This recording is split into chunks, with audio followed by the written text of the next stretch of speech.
नमस्कार, मैं हूं जैद अहमद और एमपी तक पर हमारे साथ खास मेहमान के रूप में मौजूद है जयेश के राष्ट्रीय संयोजक डॉक्टर हीरालाल अलावा। हीरालाल अलावा जी, आपका बहुत बहुत स्वागत है जी एमपी तक पे। जी थैंक यू। सर, सीधी बात, विधानसभा 2023, क्या जयेश स्वतंत्र रूप से चुनाव लड़ेगा? देखिए, जयेश स्वतंत्र वैचारिक क्रांतिकारी संगठन है और संगठन ने पिछले 20 अक्टूबर को कुक्सी जयेश महापंचायत में हजारों लोगों के बीच में, कम से कम 20,000 से 40,000 के लोगों के बीच में खुलेआम ऐलान किया कि जयेश स्वतंत्र युवा नेतृत्व, जयेश मिशन युवा नेतृत्व 2023 के तहत तैयारी कर रहा है और मध्य प्रदेश की लगभग 80 विधानसभा सीटों पर अपना ग्राउंड तैयार करके नए युवाओं को नेतृत्व देने के लिए विधानसभा में उतरने की तैयारी कर रहा है। इस बात की हम ऑलरेडी घोषणा कर चुके हैं और उसी के तहत हमने उस दिन घोषणा भी करी, क्रमबद्ध तरीके से जयेश की महापंचायतें होगी। ये दूसरी बड़ी महापंचायत आज चाचरिया में थी, उसमें भी हज़ारों की संख्या में हमारे जयेश युवा शामिल हुए थे। कांग्रेस कहती है कि जयेश हमारा डीएनए है, भारतीय जनता पार्टी कहती है कि कांग्रेस की बी टीम है जयेश। ऐसे आरोप लग रहे हैं, समर्थन की बात भी है। क्या किसी पार्टी के साथ जाएंगे? क्या सॉफ्ट कॉर्नर कांग्रेस के साथ है आपका? देखिए, हमारी लड़ाई, हमारा जो मिशन और हमारा जो एजेंडा है, एक किसी भी राजनीतिक दल से आज वो एजेंडा मैच नहीं खा रहा है। आज जयेश 5वीं अनुसूची को लेकर लगातार पिछले 7-8 सालों से धरातल पर मेहनत कर रहा है। जयेश 6वीं अनुसूची को लेकर ग्राउंड पे मेहनत कर रहा है, आदिवासियों के बीच में लड़ाई लड़ रहा है। जयेश जल जंगल ज़मीन, खासकर वन अधिकार कानून 2006 के तहत पीढ़ियों से जंगलों में रहने वाले आदिवासी भाइयों को, उनको जंगलों पे व्यक्तिगत पट्टों के साथ साथ सामुदायिक पट्टे देने की लड़ाई लड़ रहा है। आज जयेश आदिवासी इलाकों में पलायन, आदिवासी युवाओं को स्थानीय स्तर पर रोजगार देने जैसे गंभीर मुद्दों की लड़ाई लड़ रहा है। तो कहीं न कहीं जयेश के ये मुद्दे अभी हमें किसी राजनीतिक पार्टी में दूर दूर तक नज़र नहीं आते हैं।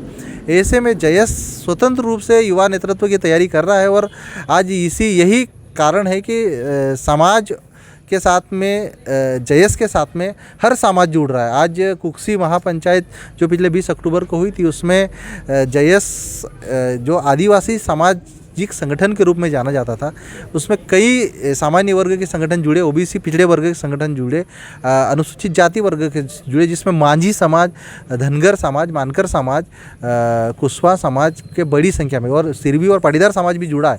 तो कहीं ना कहीं जयेश मिशन युवा नेतृत्व को सफल बनाने के लिए समाज के साथ साथ अन्य वर्ग की समाज भी जुड़ रहा है और प्रदेश की जनता भी जयेश को सपोर्ट कर रही है। कितनी सीटें हैं जिनको प्रभावित करेगा विधानसभा चुनाव में? देखिए, जयेश वैसे तो लगभग 80 विधानसभा सीटों पर बहुत ताकतवर तरीके से चुनाव मैदान में युवाओं को तैयारी करवा रहा है, जिसमें 47 रिजर्व सीटें और 30 से 35 सीटें ऐसी सीटें हैं जहां पर 50,000 से 1 लाख आदिवासी वोटर से, उदाहरण के तौर पे हमारी धार जिले की बदनावर विधानसभा, दमोह जिले की जबेरा विधानसभा, ऐसी कई सीटें ऐसी हैं जहां पर आदिवासी वोटर्स, मतलब लगभग 1,50,000 से 1 लाख वोटर्स हैं। वहाँ पे युवा नेतृत्व की तैयारियाँ चल रही है। पैसा कानून लागू जी, हुआ। आज मध्य प्रदेश सरकार ने बिरसा मुंडा जयंती के ऊपर शुभ अवसर पर पैसा कानून 1996 को लागू किया है, लेकिन जो हमने आशा और अपेक्षाएं मध्य प्रदेश सरकार से की थी, जो आशा और अपेक्षाएं 1996 में संसद ने की थी कि पैसा कानून को 6वीं अनुसूची के पैटर्न पर लागू किया जाएगा, वो कहीं न कहीं मध्य प्रदेश सरकार ने पैसा नियम 2022 बनाने में बड़ी चूक करी है। दूसरी, पैसा कानून जब संसद में पास हुआ था तो परिकल्पना की गई थी गाँव को स्वायत्तता देना, गाँव को आर्थिक विकास देकर उनके गांव के विकास को एक नई गति प्रदान करना, नई ऊंचाई और नई उड़ान प्रदान करना। पैसा नियम 2022 में मध्य प्रदेश सरकार ने ग्राम सभाओं को कोई वित्तीय पावर नहीं दिया गया। अब कोई भी संस्था बिना वित्तीय पावर की गाँव का विकास कैसा करेगी, एक बड़ा सवाल है। तीसरा, गाँव, मध्य प्रदेश में कई ऐसे गाँव हैं जहाँ पर अनुसूचित जनजाति, आदिवासी समाज के साथ साथ अन्य वर्ग के निवासी भी ग्राम पंचायतों में निवास करते हैं, जो अधिसूचित क्षेत्र के गांव हैं। उसको लेकर पैसा नियम 2022 में कोई भी स्पष्ट बात नहीं कही गई है। और चौथा महत्वपूर्ण बिंदु जो है कि गांव की सीमा के अंतर्गत जो संसाधन मौजूद है, चाहे रेत की खदानें हो, चाहे गिट्टी की खदानें हो, चाहे अन्य मिनरल्स और डोलामाइट की खदानें हो, चाहे जंगल क्षेत्र के अधीन जो तेंदू पत्ता हो, या फिर शहद हो, चाहे अन्य औषधि जो जिसका आदिवासी समाज जो की ग्राम पंचायतें उनको स्वतंत्र रूप से उन पर नियंत्रण कर सकती है, उस बात का पेशा नियम 2022 में कोई भी स्पष्ट प्रावधान नहीं। तो कहीं ना कहीं पेशा नियम को कमज़ोर किया गया मध्य प्रदेश सरकार ने, और कहीं के आदिवासी समाज को जो अधिकार मिलना चाहिए था उस पेशा नियम 2022 में नहीं है। रतलाम में आज सांसद का घेराव हुआ, आदिवासी सांसद का घेराव हुआ, जयेश ने घेराव करा, हंगामा भी हुआ। रतलाम में जयेश संगठन ने किया इसकी जानकारी हमें नहीं है अभी इसमें, लेकिन हक के अधिकार के लिए सबको अपना मांग संवैधानिक तरीके से संवैधानिक दायरे में रखकर करना चाहिए और कहना चाहिए, ये हम कहते आए हैं।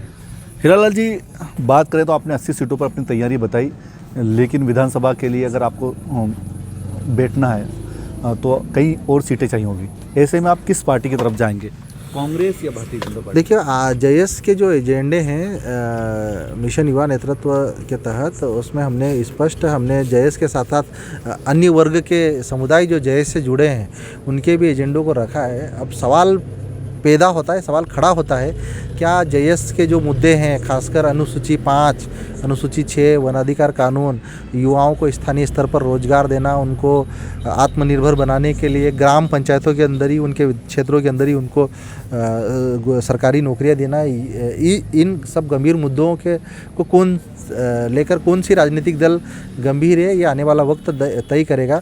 मध्य प्रदेश में 2 करोड़ के लगभग आदिवासी और देश की सबसे ज़्यादा आदिवासी समाज मध्य प्रदेश में आदिवासी जनसंख्या निवास करती है, लेकिन आज मध्य प्रदेश के एक भी ज़िले में आदिवासी न तो कोई कलेक्टर है, न आदिवासी एसपी है, न आदिवासी सीओ है, जिला पंचायत सीओ। तो ऐसे में कहीं ना कहीं वर्तमान राज्य सरकार भारतीय जनता पार्टी की शिवराज सिंह चौहान सरकार आदिवासियों को उनका हक और अधिकार देने में विफल रही है। साथ ही आज जो आदिवासी के नाम पे जो योजनाएं बनाई जा रही है, आज आदिवासियों को उनका लाभ नहीं मिल रहा है।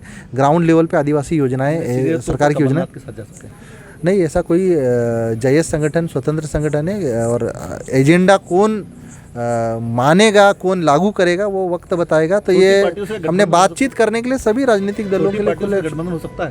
कांग्रेस भाजपा से विकल्प है, जयेश के साथ जयेश के बसपा है, समाजवादी पार्टी है। देखिए, जयेश का एक अपना एजेंडा है। जो छोटे राजनीतिक दल हैं उनके क्या एजेंडे हैं, हम लोग उन पे भरोसा ज़्यादा नहीं कर सकते हैं। जयेश सभी धर्म, सभी जाति, सभी समुदाय को लेके एक नई विचारधारा, नई वैचारिक क्रांति और युवा नेतृत्व को लेके काम कर रहा है। इसीलिए जयेश के साथ अगर दल जुड़ना चाहते हैं तो स्वतंत्र, लेकिन जयेश उनके पास जाके गठबंधन नहीं करेगा, ये स्पष्ट है। आखिरी सवाल, कमलनाथ या शिवराज? देखिए, वक्त से बड़ा ताकतवर कोई नहीं होता है, और जयेश स्वतंत्र है। अभी जयेश की लड़ाई सिर्फ विधायक बनाना या सरकार बनाने तक सीमित नहीं है। जयेश की लड़ाई मुद्दों की लड़ाई है, जयेश की लड़ाई संवैधानिक हक और अधिकार की लड़ाई है। अब उसको लेके कौन गंभीर होगा, ये वक्त बताएगा, इसका इंतजार करिए। तो ये थे हमारे साथ डॉक्टर हीरा अलावा, जिन्होंने साफ तौर पर कहा कि जयेश मुद्दों पर अपने चुनाव लड़ेगी और मुद्दों पर जो पार्टी समर्थन करेगी उसके साथ जाएगी। लेकिन ये स्पष्ट किया है कि 2023 विधानसभा चुनाव में जयेश स्वतंत्र रूप से चुनाव लड़ेगी। अब देखना है कि आगे जाके क्या विधानसभा चुनाव में होता है, जयेश किस पार्टी के साथ जाती है। लेकिन अभी तो सबसे बड़ी घोषणा ये है कि डॉक्टर हीरा अलावा का कहना है कि जयेश विधानसभा चुनाव में स्वतंत्र रूप से मैदान में उतरेगी, जो भारतीय जनता पार्टी और कांग्रेस के लिए कहीं ना कहीं चेतावनी भी है और चिंता की बात भी।